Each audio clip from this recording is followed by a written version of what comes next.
Hello everyone, xForts here, and welcome to a look into the creator of JoJo's Bizarre Adventure, Hirohiko Araki's past, and one of the last manga he created before JoJo, showing just how far this mangaka has come and how his art and writing has evolved and improved over the decades spent writing manga. But before we get into the video, let's start off with some exposition. This video was made for a fellow YouTuber Tekken101 who hosted a charity livestream on July 7th, featuring videos from creators throughout the anime and manga community that would exclusively air first on the stream, as well as raise money for the Children's Tumor Foundation. So for everyone watching live, I really hope you enjoyed the video and keep on raising money for the kids. But for everyone watching on my channel after the stream, there is a link in the description to donate to the Children's Tumor Foundation if you still want to get involved.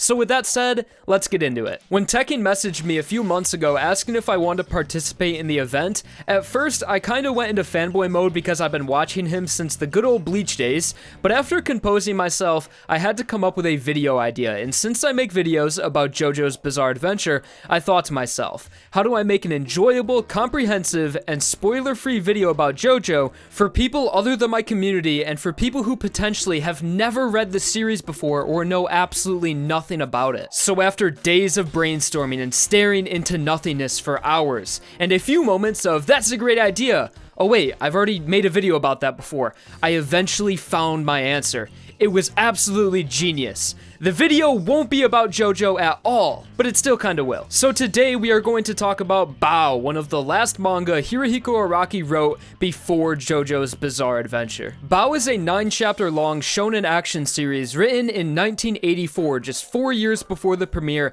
of JoJo Part 1 Phantom Blood. BAOH is fairly short, so I should be able to cover the entire manga in just a few minutes.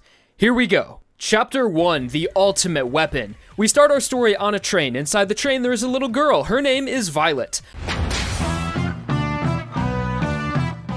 A woman barges into Violet's room and tries to inject her with a strange syringe. Violet kicks her ass and escapes with a keycard. As Violet runs throughout the train, she is chased down and we learn that she is your everyday clairvoyant, who can envision the future and passwords through drawings. Violet draws the password for the cages that are containing a bunch of vicious dogs and releases them. The woman from earlier kills all of the dogs and eventually catches Violet in a room with 2 spooky scientists. We learn that the train is owned by the Judas Group, an evil corporation that develops military weapons. They had captured Violet to research her clairvoyance and experiment on her. Within the room there is also a capsule that begins to open unexpectedly, and a young boy emerges referred to as BAOH, the most formidable biological weapon the Judas Laboratory has ever created.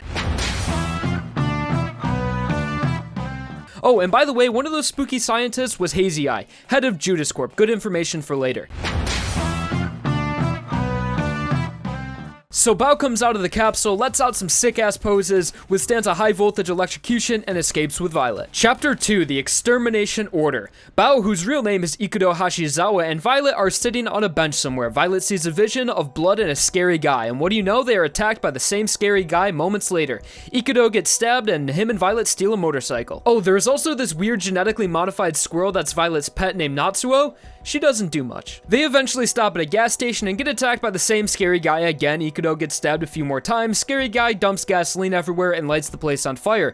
Ikuto awakes at the last second to save himself and Violet. He jumps on the scary guy's car and kills him. Ikuto, as BAOH, has a few abilities that we have seen so far. His body will transform into stress, he will gain hardened skin, and he can melt anything he touches and recover from wounds quickly. This is considered stage 1 by Judas Corp. Chapter 3, The Invincible Body. More members of Judas set out to stop BAOH. Ikuto and Violet go to a racetrack and win some money using Violet's clairvoyancy. We switch over to the Judas Corp and find out what BAOH is. BAOH is actually a parasite that enters one's body to grant them the powers seen used by Ikuto. The only way to kill a BAOH is to destroy the host's brain and burn the body, easy enough. Ikuto and Violet go to an abandoned building to spend the night for some reason, even though they just won nearly 100,000 yen. But anyways, Judas finds where they are hiding and storm the building. Spoilers, BAOH kills everyone brutally and gains a new ability called the BAOH Skin Saber. Looks familiar, JoJo fans, doesn't it? Chapter 4, The treacherous Refuge. After BAOH kills all 7 assassins, he still senses danger in the air and remains in his BAOH form. Another scary looking guy shows up soon enough, but this one brought with him a genetically modified baboon named Martin. He's pretty big and reminds me of a monster out of Toriko. After a decent fight similar to a minor villain fight in JoJo, BAOH is victorious and lights scary guy number 2 on fire. In this battle, BAOH gained a new ability of being able to use Ikudo's consciousness while in BAOH form. Chapter 5, The Fighting Flesh. Ikudo and Violet are in the mountains now for some reason, but we see a flashback from Ikudo showing how he ended up in the hands of Judas Corp. He was involved in a car crash with his mom and dad, throwing them off the road and off a cliff, but they all survived but were in critical condition. Judas decided Ikudo would be a perfect human subject to test BAOH on and killed his parents in the hospital and took him. How tragic. After story time is over, our friends decide to ask a local family if they can stay the night at their cabin. They almost get shot in the face, but it all works out. For now, once again, a member of Judas finds out where they are somehow and uses his cyborg hand to brainwash the owner of the house to kill Ikudo, Violet, and his wife in their sleep. Chapter 6, The Darkening of the Census. As expected, the older man attempts to kill everyone in their sleep, but is ultimately unsuccessful. BAOH and the cyborg hand man get in a fight outside the cabin, and it's revealed he is a full cyborg, like that movie The Terminator, that came out the same year as BAOH, 1984. So it looks like Araki's writing was influenced by Western media even before JoJo. Cyborg Man is pretty important, so he gets a name, Dorudo. Dorudo escapes using a glider and takes Violet with him to the Judas laboratory, leaving Ikudo all alone with Natsuo. Chapter 7, Advent. Ikudo gets another motorcycle and goes looking for a map to find the Judas laboratory. Along the way, he finds a girl who gets stuck on a railroad and saves her life, causing him a moment of realization. Being a BAOH doesn't mean he is just a weapon for killing. He can also use his powers to help the innocent and weak. We got some character development, boys. Chapter 8, The Pulse of Dark Thunder. Cyborg man Dorudo gets a big new shiny gun and goes back to try to kill Ikudo. With his BAOH abilities, he is just too quick and manages to avoid some bullets while saving some lives, and declares war on Judas. Back at Judas, we see Violet is undergoing some testing but refusing to cooperate, breaking all their fancy equipment. At the end, we are introduced to a new big bad boy walking, the strongest psychic warrior on Earth, Judas's last line of defense. Chapter 9 and the final chapter, The Sleeping Giant. Dorudo is executed by Hazy Eye for not killing Ikudo for the second time. Remember Hazy Eye? He was the big boss man at Judas. Anyways, Dorudo is executed by the biggest and scariest guy, Walken, who has the ability reminiscent of a stand from JoJo. He can manipulate and destroy any matter. So back to Violet, Judas moved on from testing on her to pretty much just torturing her, but it's okay, because Ikudo is scaling the side of the cliff where the Judas lab is. Some idiots come outside and try to stop Ikudo once he approaches the lab, and they just die immediately from one of BAOH's new abilities, the BAOH Pulse of Dark Thunder, which is an electricity-based attack. Ikudo makes his way into the lab to locate Violet, but not before he is attacked again. One thing leads to another, and Ikudo escapes by climbing inside of a giant spider, as one would do. So finally, Ikudo is on the same floor as Violet after climbing a cliff, killing some henchmen, and jumping inside a giant spider, and I think it's time to get Violet and get the hell out of here. But of course, not before BAOH fights his most formidable opponent yet, Walken the Psychic Warrior. Walken carves a mark into his skin to show respect to BAOH, and the fight begins. They punch a lot, they blow a lot of shit up, and BAOH cuts off his own arm, but ends up taking Walken out for now, cutting off his finger and throwing a blade into his head. Finally, BAOH finds Violet, but gets ambushed by some laser cannons, and he manages to tank most of the hits, but unfortunately, one of the cannons hit Violet. But it's okay, because BAOH just spits some blood into her mouth, and she's all good and healed up. Now BAOH and Violet can finally make their escape together, but it's gotta be quick, because Hazy Eye just activated his self-destruct button, affecting the entire laboratory. And oh shit, look at this, Walken is still alive, and he's completely out of control, killing everyone. Walken finds BAOH and Violet, destroys the ground they're standing on, and sends everyone down below the laboratory in an underground cave. BAOH is absolutely sick of this man's bullshit, picks up a giant laser cannon powered by his own energy, emitted by his own body, and rips Walken in two and pretty much the entire lab, which ends up killing Hazy Eye too, luckily. And don't worry about Violet, she is okay. BAOH showed her a path to escape from through an underground tunnel before firing the laser. So with the entire lab and all of the adversaries destroyed by BAOH, Ikudo fades away into the light of the explosion. In a short epilogue, a few months after our adventure, we see Violet, and she has a vision of Ikudo sleeping at the bottom of the lake, and she is sure that he will awake on her 17th birthday.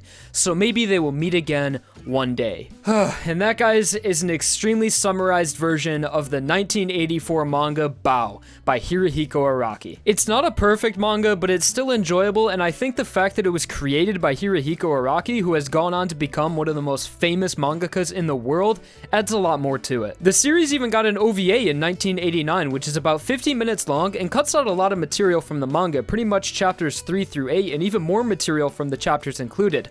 Also, a lot of characters' names are changed in the OVA, or they were different in the translations I read, so potentially I could have been calling all of the characters in BAOH in this video by the wrong name the whole time. But let's just assume I didn't, so the OVA is still worth a watch just to see BAOH fire his laser cannon in action. So how did BAOH help Araki finally find his later success in JoJo's Bizarre Adventure, and what elements from BAOH stuck with Araki as a mangaka? As I'm sure you could all tell, poses aren't just for JoJo, they are an Araki signature. 4 years before JoJo was even created, Araki still had his characters stretching limbs to pull off beautiful poses in the midst of combat. Even some of the powers BAOH used found their way into JoJo, most notably BAOH's skin sabers and the ability to harden skin, seen in the character Cars from part 2 of JoJo.